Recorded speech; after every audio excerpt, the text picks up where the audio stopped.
Ketika haid, maaf, bolehkah perempuan masuk masjid? Perempuan haid tidak boleh memegang Quran, membawa Quran, membaca Quran, iktikaf, tawaf, solat, puasa. Tak boleh. Mana kitabnya? Al-Fiqhul Islami wa Adillatuh Syekh Wahbah Suhaili. Itu yang saya pakai. Bila ada ustaz lain mengatakan boleh, berarti dia ada dalil. Saya pakai yang tak boleh.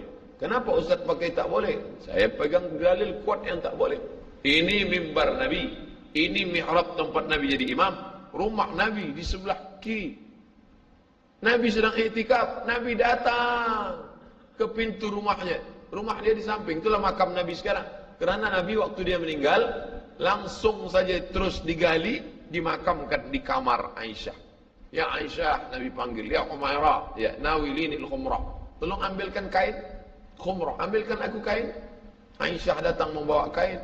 Aisyah tidak masuk ke dalam, Nabi tidak keluar. Kenapa Nabi tidak keluar? Dia takut iktikafnya batal. Kenapa Aisyah tidak masuk ke dalam?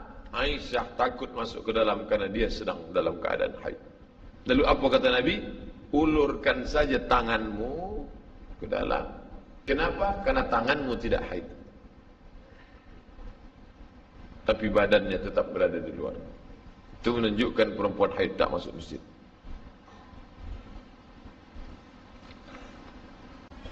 Sampai mana had-had batas masjid yang boleh dilalui?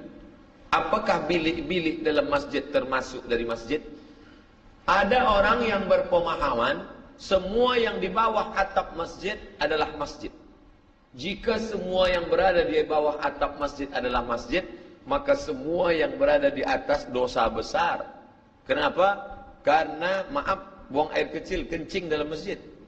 Di atas ada toilet. Dan dia masih di bawah atap masjid.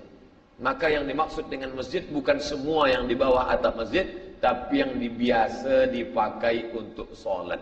Lalu masjid Muaz bin Jabal ni, mana yang masjid itu? Nih, yang biasa dipakai.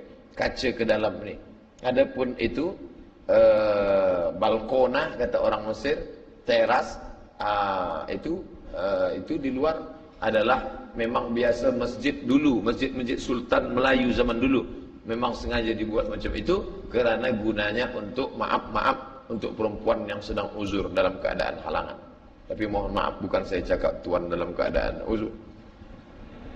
Maknanya kerana kita sedang penuh sekarang, melimpah ruah sampai keluar.